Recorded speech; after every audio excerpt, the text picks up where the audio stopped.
Lift your hearts up to the Lord. Hallelujah, hallelujah. Spread the news that He is joy. Hallelujah, hallelujah. Sing to the mountains, sing to the meadows, sing hallelujah, God is joy. Lift your hearts up to the Lord.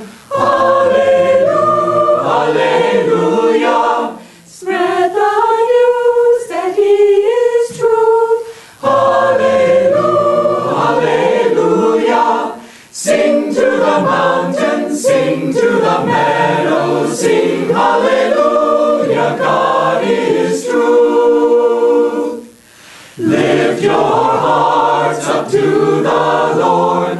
Hallelujah, hallelujah. Spread the news that He is love. Hallelujah, hallelujah. Sing to the mountains, sing to the meadows, sing hallelujah, God is love. Sing to the mountains, sing to the meadows, sing hallelujah, God is love.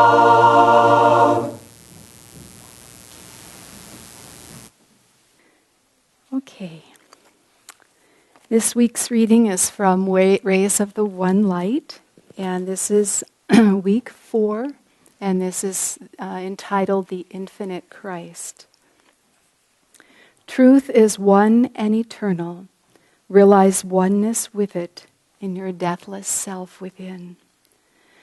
The following commentary is based on the teachings of Paramhansa Yogananda. The Gospel of St. John contains some of the most profound spiritual teachings in the Bible. In the first chapter, many subtle truths are suggested concerning higher stages of self-realization. Here, John the Baptist is described as one reaching up toward that high state.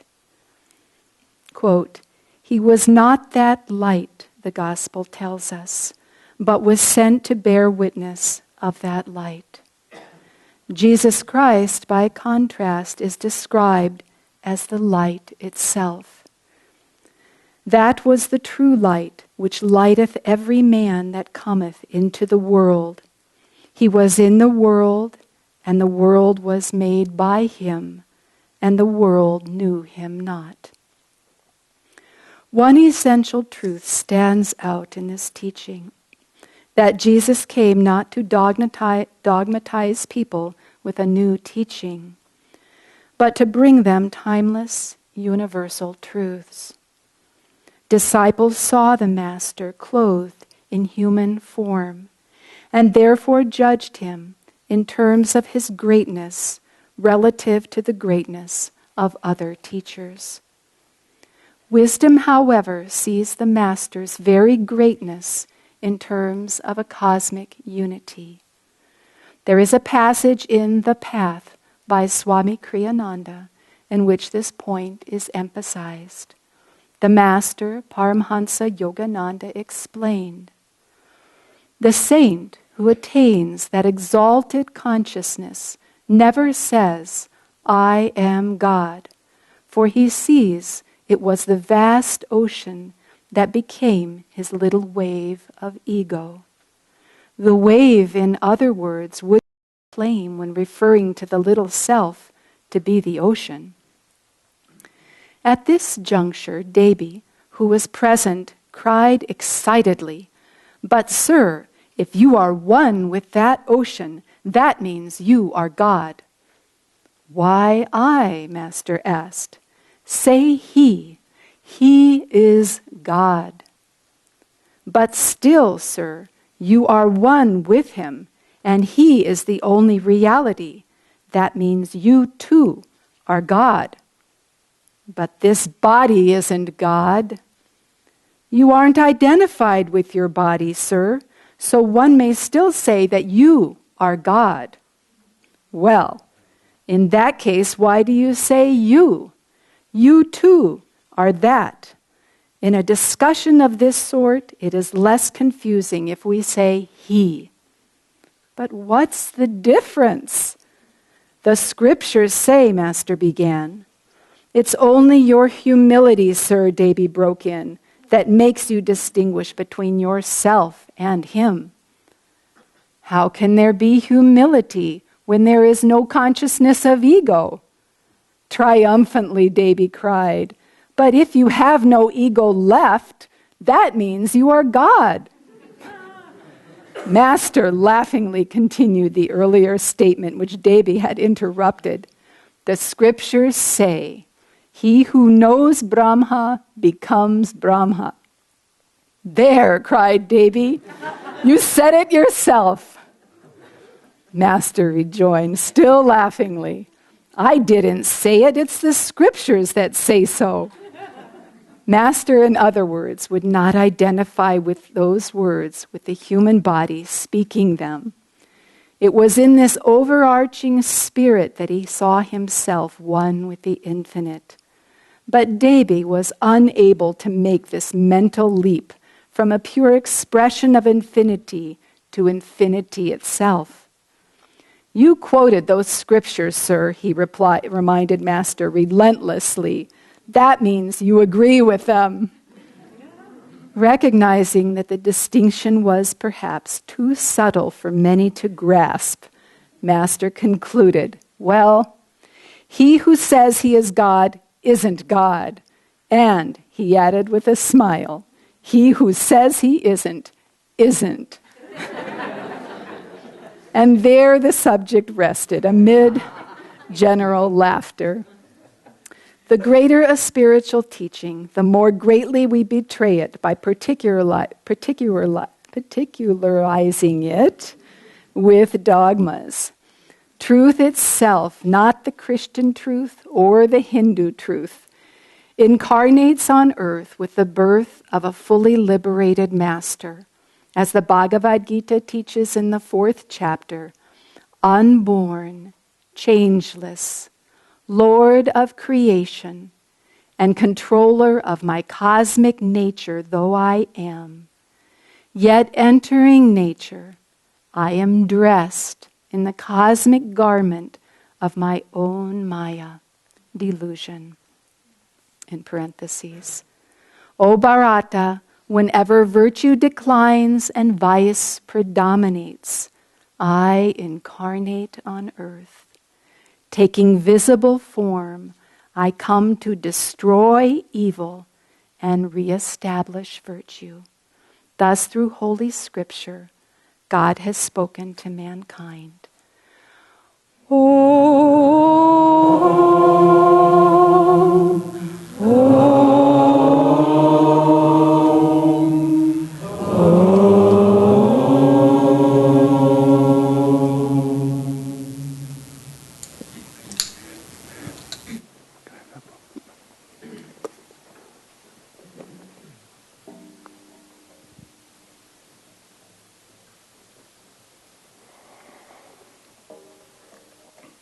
I'd like to read a passage from Whispers from Eternity that Paramahansa Yogananda wrote.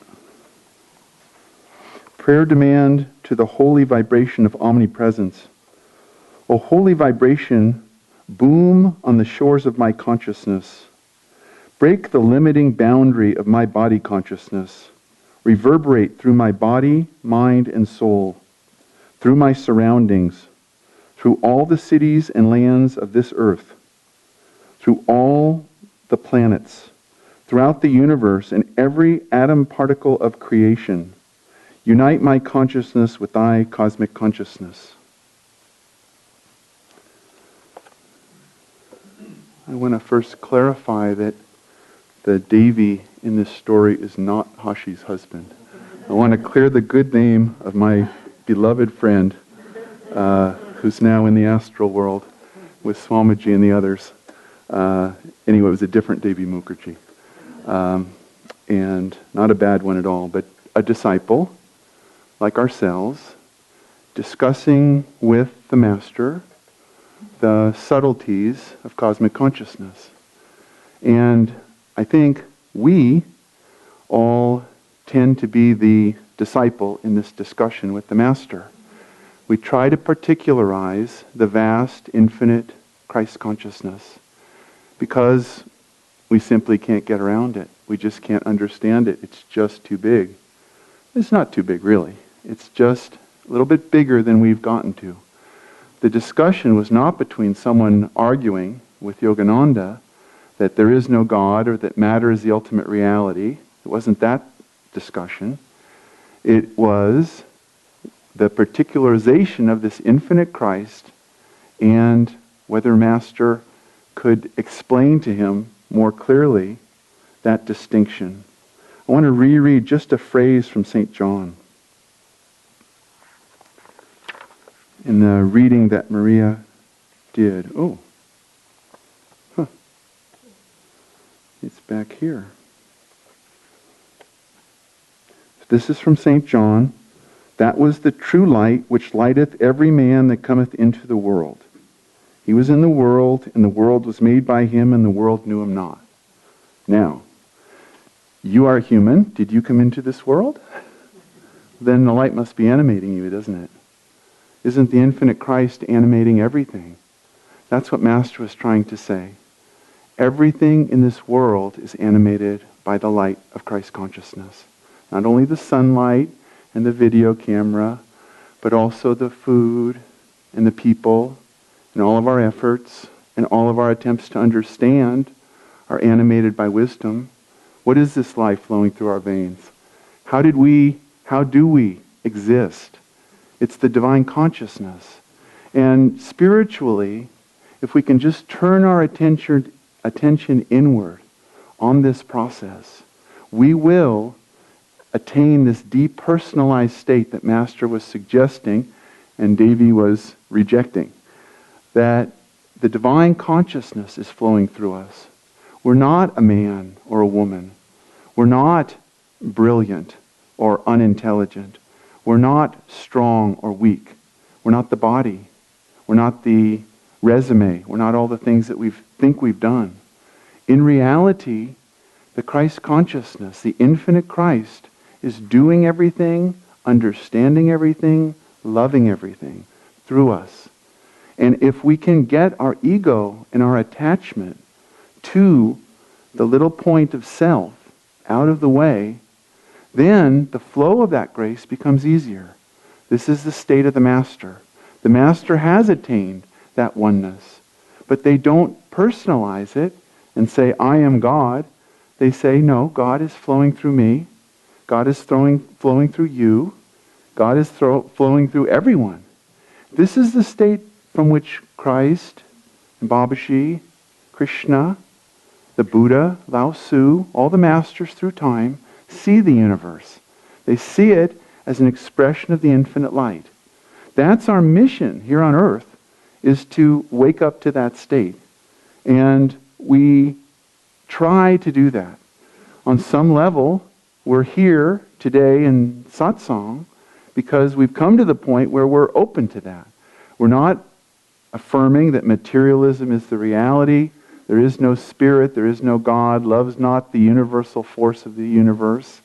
We've gone past that. We've moved towards, bit by bit, the realization that spirit is reality, that love between all people is not only possible, but it's existing. And this is the state of the truth seeker. We're moving in a direction. We're moving towards self-realization. We're moving towards the infinite Christ. Maybe we don't have the infinite Christ totally in our sights, but we're moving there bit by bit. Master said the spiritual path is difficult at first and then effortlessly liberating. Bit by bit, it becomes easier for us to feel and see the infinite Christ coming through everything. We realize that the intelligence by which we wow everyone is coming from God, that our stunning good looks are from the Divine Mother, not from ourselves, that our abilities, whether great or small, are still just expressions of the divine? What is this consciousness flowing through my brain? What is this energy flowing through my will? What is this? The answer is it is divine. You are divine. Each of us is divine. Every human being is divine. When Christ was crucified, what did he say? Father, forgive them. They know not what they do. He's looking at this whole drama and saying, oh, this is really bad behavior. It would be better if they were being nicer. But I'm unaffected by it. I'm the infinite Christ. They will come around. They will wake up. They will go through a process of awakening. So the infinite Christ remains the reality. Each of us is animated by the light of God. It will help us as disciples if we can practice that more and more on the day-to-day event. Of course, when we meditate, we stop the attachment to the body, to action. Where motion ceases, God begins. We still the body, we relax the mind, and we concentrate on some aspect of the infinite. That's a definition of meditation. So we concentrate on some aspect. In the Kriya Yoga path, the path of Ananta, we have 4 techniques: energization, Hongsa, Om, Kriya.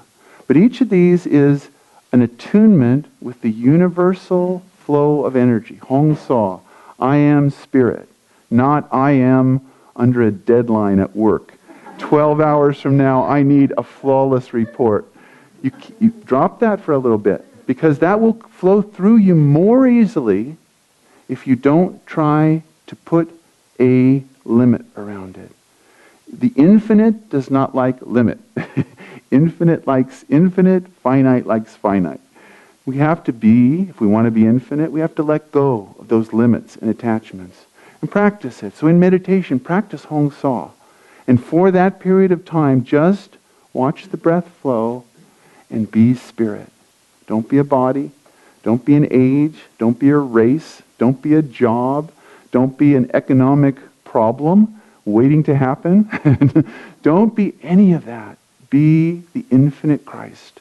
And then, when you leave meditation, come back, re-engage, but try, if you can, in any way you can, to let the infinite keep flowing through you. This is the purpose of Ananda cooperative communities around the world, is let's have schools, and let's have kitchens, and let's have businesses, and let's let God do it. Let's publish books, and let's sing songs, let's write music, but let's God do it through us.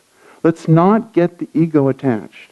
Let's not limit the flow of the divine. Because if we can do it in that way, we're free. We'll come closer to the Christ consciousness. Life will be much more enjoyable. I absolutely guarantee it. Kriyananda would say, even at the end of his life, when he had written whatever it was, 160 books, 400 pieces of music, whatever, he said, I've never written anything. Everything just came through me. It just came from the divine, and he channeled it to the divine and wrote down the words and edited the words, and then it was there. There was an increasingly sense of freedom because there was nothing left. He didn't have any attachment to it. He realized it was all the infinite Christ. A lifelong of practice is going to give you a life-freeing results. Practice that. Feel that you're the light. It's a very good meditation to feel yourself not as yourself, not as you. Try to push away your beliefs, even your firmly held beliefs, your strong Republican beliefs. Let them go. Your strong anti-gun law beliefs, let them go. Let everything go. And feel that the universe is the Christ consciousness flowing through the filter of human ego, of the sattvic nature, the tamasic nature, and the rajas nature. Feel that it's all just a play, just from a point of distance. Feel it all going. Feel your friends in that way. See your friends as just expressions of God. Some of them might have a small personality flaw, and some of them might not, and some of them might be playing the part of your angry boss. And that's okay. That's just the part they're playing. But it's not who they are. They're the Christ consciousness. And if you feel it behind them, then you start to see it more and more. This is the state of the masters. As Paramahansa Yogananda went through the world, what did he see? Beings of light, silver light and golden light. Came out of an all-day meditation once. He said, you have no idea how beautiful you are. I say the same thing. You have no idea how beautiful you are. You have to practice being beautiful and understanding that the beauty is the beauty of the Christ consciousness. It's not your beauty. It's the beauty of God flowing through you. It's the consciousness. What is this consciousness flowing through your brain? What is this love flowing through your heart? What is the reality of this movie? The reality is that God is playing all the parts, that we're waves of a vast ocean of spirit. That's the reality. And the more you practice that day to day, the more you practice that at work. You do your work. You haven't done anything. God's done something through you. Don't tell your boss this. I didn't do anything all day. I worked very hard, sir. But that's part of the movie too. If you're the boss or you're the worker, you're trying to accomplish something for Master. Or if you work in the world, you don't work for Ananda, you're trying to accomplish something for your company. And think of the positive things that are occurring. No matter what you're doing, there's some good that comes out of it. There's an insurance claim, there's a legal process, there's a school to teach, there's a playground to, there's a building to build, there's something that's improving the world. Just feel it in that way. More and more impersonally, but with that consciousness of God. Keep the dialogue going with God. Ask God, why are you doing this? What are you doing over here? There's the all-day meditation master came out of I think it was 43. The world was very busy with war in 1943. Master said, Christ and Babaji are very disappointed with the behavior of these armies and these people fighting these wars. So they're not happy with it. It was horrible. It's a horrible time. The behavior was terrible. But amongst that, there was great bravery, and there was many people making sacrifices to try and end the war. So it's all a question of what do we want to see. This quote from John, he was in the world, the light of Christ, and the world was made by him, and the world knew him not. Well, sadly, or truly, the world doesn't know him very much. They're not interested in God. What do we see in the world? An interest in the beautiful spiritual truths and the great teachers? No. The world news is about shootings, murders, and terrible crimes. That's what the world wants to think about. And so, what do they see? They see wars and terrible crimes. What does the disciple want to see? God. What does the disciple see? God.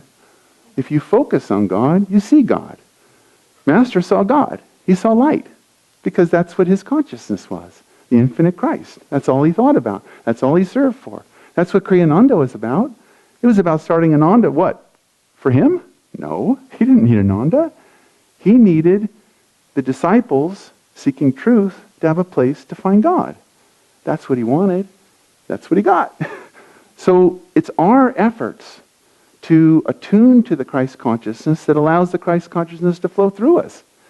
If we want to raise funds for the work, we don't just sit by the phone and wait for someone to make a big donation. It's not going to work. We phone people and say, would you like to support Master's work? No. Okay. Next person. We write him a letter. We make a movie. We make a video. We sing a song. We go out and have traveling teachers. We do all this stuff. Why? So that if God wants to help us, he can help us. We have a vehicle. We have an avenue. Feel that God is doing it all. Feel that nothing is yours. And this is what we said at the purification this morning, but give everything back to God at the end of the day. It's not yours. It doesn't matter. It's all God. We're all going back to spirit. One of these days your body's going to quit. You're going to go join Swami. The rest of them. It's great. You know, I'm sure Dr. Peter's work is still very valid. He has to keep us all going. But how does Dr. Peter see it? Maybe I can get the flow of energy going. Maybe I can help this person. Maybe I can bring in this specialist. Maybe we can do this. Maybe we can do that. But the question is always, how can the infinite Christ flow through this situation? How can it animate it? That's what we have to do. Every day, try to meditate. Try to feel that. Try to feel Master's consciousness.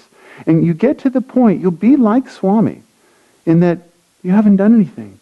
The music, the business you started, the lawsuits you won, whatever it was, it's all God. It's all God doing it from start to finish. It's the infinite Christ. And that's the way it really is. And with that realization, you realize, I am Om. All pervading, I am Om. No limits. All through, in Master's consciousness, booming through the cities and the planets. Visualize the whole planet and all the solar systems. There's many guided meditations in both metaphysical meditation, Whispers from Eternity, and many of Swami's books, in which expansion of consciousness. Visualize yourself in the whole world, the infinite Christ, without limit, filling the hearts of all men, flowing through us. See all the processes around you, business, plants, even when we go to lunch. We're going to take some food in. Some amazing process will happen by which some starches and some active something or other is going to break that down into energy. And because you had your lunch, you're going to be able to go out and play golf or whatever it is you're going to do this afternoon. But you're going to have the energy. But could any of us, as chemistry students, take those pieces of fruit and make them into energy? I couldn't. Maybe you're better at chemistry than I am, but there's no way. But it all goes on, totally without our knowledge. With whose knowledge? Christ's knowledge. Infinite Christ consciousness. It is running everything. We're moving. We can understand each other. When the singers sing, how do we appreciate that that vibration is harmonious? Through the Christ consciousness intelligence within us.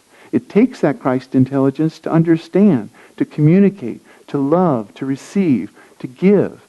It is all Christ consciousness. It's infinite. It's everywhere. It's omnipresent. And it's within you. And you are that. A wave of it, yes. But in reality, you are only that. Part of the Nayaswami vow is, I no longer exist as a separate entity. I'm nothing. I'm just a part of infinite love flowing through this form. As best as we can, let it flow. God bless you all.